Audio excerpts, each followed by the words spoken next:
Good morning, world. Today we're going to talk about a gentleman by the name of Adam Calhoun who did a song called Racism. We figured it fits our show. I'm Cedric. And I'm Brian. This is Cedric and Brian.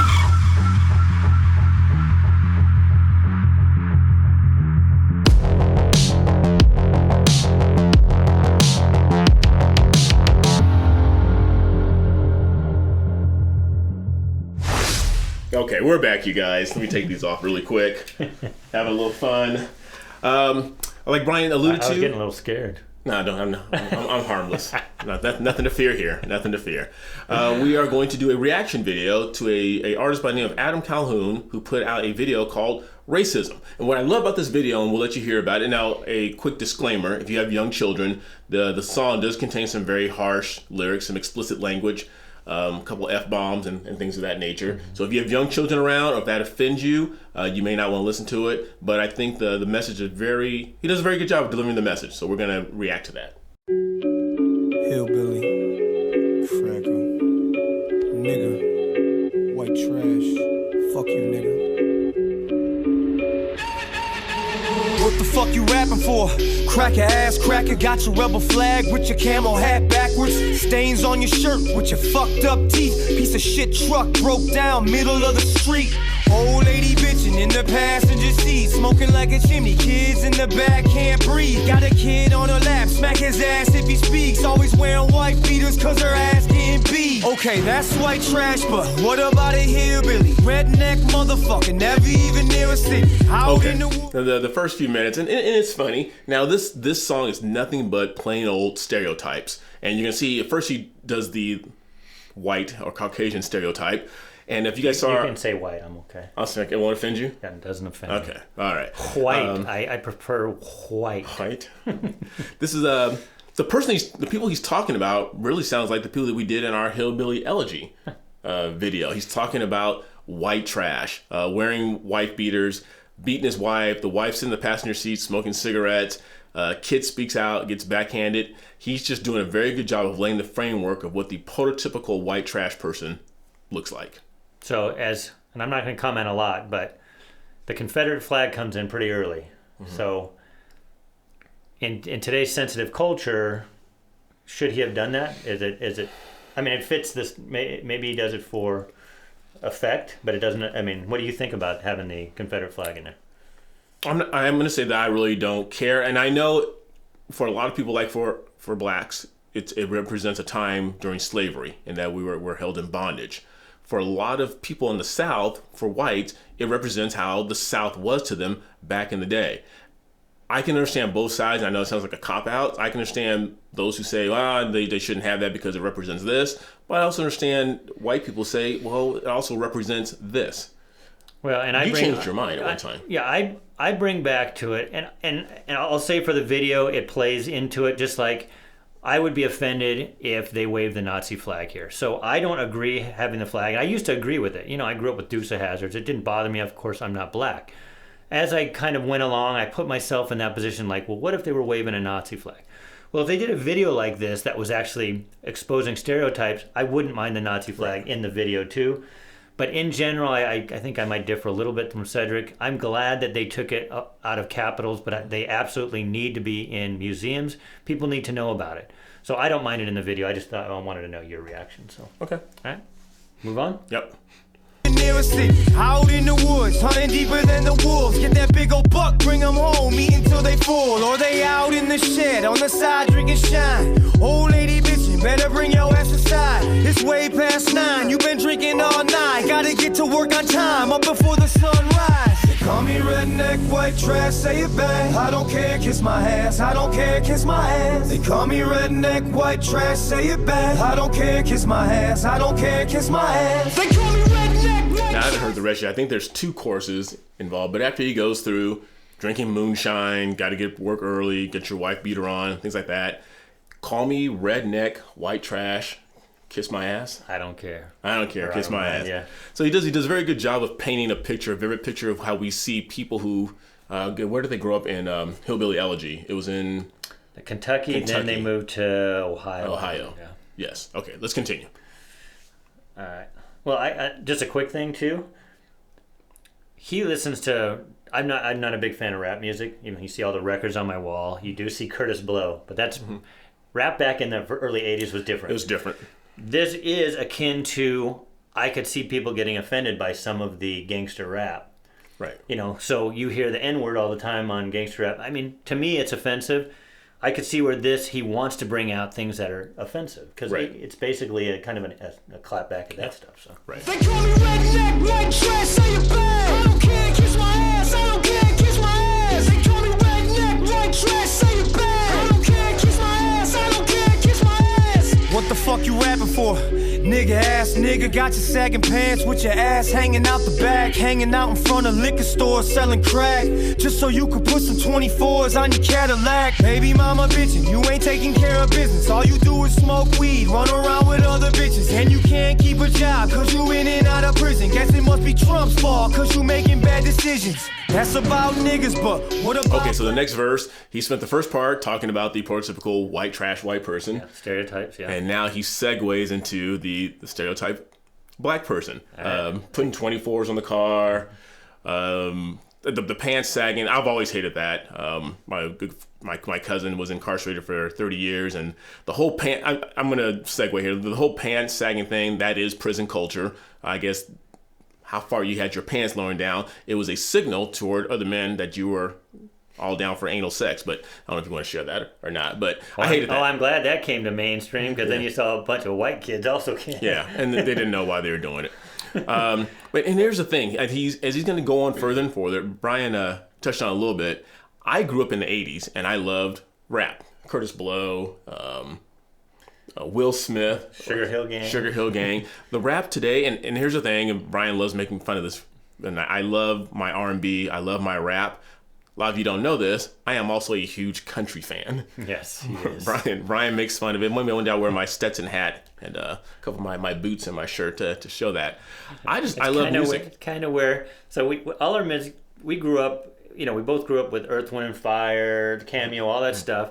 And then I was a little bit more kind of new wave-ish, where he was a little bit more R&B. But, you know, our music's very kind of similar as when we were young. Then we kind of split off. I get a little bit more heavy on maybe the harder rock, and he goes country. And so we kind of split a little bit there. but there's crossover. If you don't love Chris Stapleton's Tennessee Whiskey, I love that, but that's blues, baby. That's almost country then rock. you just don't love music. Yeah. Okay, let's move on. Oh wait, I need to address the elephant in the room. Okay. It's a white rapper using the N-word. Thoughts? Wow, this could be a whole different video. The N-word has, oh my, this could be a 2-hour episode. I believe the N-word is very derogatory. I myself find it very derogatory, and I'm not going to get into that whole episode of, well, it's different if it ends with the ER as opposed to the A. There's a difference in saying nigger and nigga. But that's also a difference between if a black person using and a white person using. That's why this guy's bold. Right. That he ended up, because I don't even know if Eminem uses that word. No, but you see it today, and it used to be a word that was reserved for black kids only. But now you can walk around to any public high school, and you can see a group of white kids calling each other that. It's been diluted. But if it happens on social media, and we didn't touch this episode, but that girl got kicked out. She wasn't allowed to go to her college because 4 years prior she actually used that word. Right. I say don't use it. I say don't use it. Yeah, I don't. But again, don't use it. But don't cancel somebody for the rest of their life because they did something that was in the culture. Right. So that, I mean, I had to bring it up because I know large white audience we have on there, and we would never, you know, I didn't even joke around with him on it, you know, and he wouldn't get offended, but I just don't do it. Right. I think real quick it resonated with me because I think we said in our comedy thing months ago, we talked about how I was a huge Richard Pryor fan. And Richard Pryor talks about how he went back to Africa to do a show, and he spent weeks in Africa, and he said it suddenly dawned on him that he had been there for 3 or 4 weeks, and he never used the word because he realized how hurtful and how derogatory it was. And now me being as a black kid growing up, Richard Pryor was what some kids grew up watching Eddie Murphy. He was it. So when Richard Pryor used said that word a little bit. So when Richard Pryor said, "I'm not using that word anymore," it hit black culture like, well, if Richard's not going to use it anymore, then we can't use it. Yeah, they didn't stop it. The culture of gangster rap basically used it every other word. Which is why I don't listen to it. All right. But what about black folk? Raise their kids right every night. Mom and dad are home, hunting for a job, not crying about a privilege. Crying out to God, stop the violence where we live in. Fuck it though, you a nigga and I'm just a cracker. They pin us against each other, sit back and they watch it happen. In the hood they selling crack and killing over shoes and jackets. In the trailer park they fall apart, a bunch of Mac addicts. They call me redneck, white trash, say it back. I love that you brought this up because it's something that's really burns in my heart. With the new regime coming in, we're talking about how to make things better for blacks and that systemic racism is a problem in the black community. There is no bigger problem in the black community, and I've said this, if I've said it once, I've said it 100 times. There's no bigger problem in the black community than the father not being in the home. That is where every single problem stems from, because if the dad's not in the home, he's going to make the gang his dad.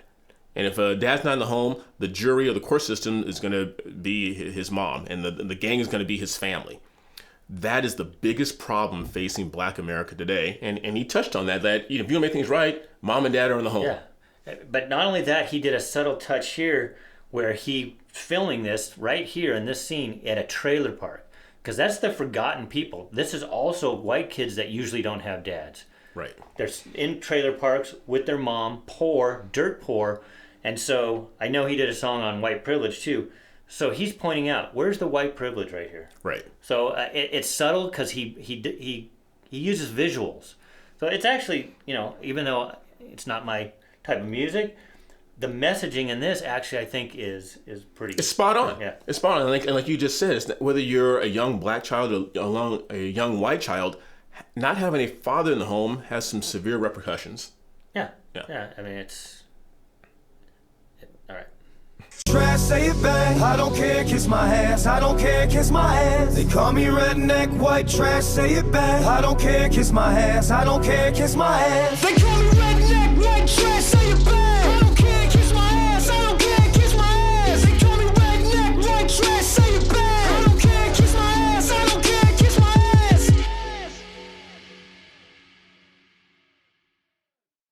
ass. And then before you, because I'm going to let you finish this, I like the fact that, and it ended with a white guy and a black guy next to each other. Right.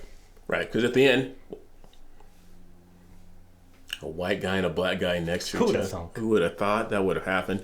I love it. And now here's the thing that I always love saying is that, the language is kind of harsh, it's kind of rough, but I don't disagree with anything that he said in there. It was all spot on. And one thing that I love saying is that the facts don't care about your feelings. Yeah, the language may be offensive. You may not like what he said, but take a step back and say, man, what he was saying was actually spot on and it was true. You can decide what you want to do, whether you're born in the white trailer park in the Midwest, or if you were born in the ghetto, the projects of a major city like LA or Chicago. Dads have to be in the home. Families have to come together, and you got to stop blaming other people for your circumstances and how things turned out. It is up to you to decide how things are going to turn out. Did you want to add anything else? No, like I said, I wanted to step back, and we want to give a shout out to Gothics. We got this idea because she did a video to this. Otherwise, I probably would have never heard the song. Right. So shout out Gothics. Thank you for doing your view on it. I knew we would have a little bit different perspective, but I like it. And because of that, I'm going to go listen to some of his other songs, and I'm curious. Right. I mean, the guy may be a total racist. I don't know. That song was not racist. You can't point to that song and say, oh, he's using the N-word, he's such a racist. He's using it for effect as art used to be. Art used to be something that made you feel uncomfortable. Now art is getting so watered down because you can't offend anybody. Right. But true artists aren't afraid to offend people, and you do it in the right way. Exactly. Well, you guys hope you loved our little reaction. You're not done yet? Sorry. No, we're not done yet. Okay, go ahead. Sorry, my bad. Oh my goodness. Yes. So instead of doing our normal reacting to a comment, yes, we got a package sent to us. Yes, we did. Because I'm getting a little up there in age, the follicles are turning a little gray. So we the good people at Just for Men sent Brian and I think there's two different things. There's the beard wash and the shampoo. And there's the shampoo. And it's the reducing. So the reason we brought this up on an episode a while ago, where instead of using like the dye, where all of a sudden you come out the next day and all of a sudden you go from, black hair or white hair to black hair, It's like you took a Sharpie and colored it. Yeah. Which looks good on him. I've actually seen when it's dark. I mean, it looks good. But if you're going the next day and all of a sudden people know. This you put in, you wash it in, and slowly, you don't know this, but I would look like Santa Claus. But at least it's not completely dark. There's a lot of gray mixed in here. And so they just didn't send these. They sent us 2 pairs of these. So we both got both. And I credit Cedric. He's the one, when they reached out to us, he followed up. And they said they were going to send us a package, and to their credit, it showed up at our address. Yes. So thank you, good people at Just for Men. We appreciate that. Yes. And Skechers, if you're watching, we did do an episode on Skechers. Yes. So for those of you who sent the package, if you want to send us the check, you can also send it to that same address. We appreciate that. But anyway, we hope you guys enjoyed our reaction video to Adam Calhoun's racism. Like Brian said, check out some of his other stuff. Appreciate you guys watching us. So make sure you like. Make sure you subscribe, make sure you ring that bell, and share this video with everyone you know. And I'm going to change my name to MC Cedric. Please don't. No, I won't do that. Okay, until next time, I'm Cedric. And I'm Ryan. We'll see you later.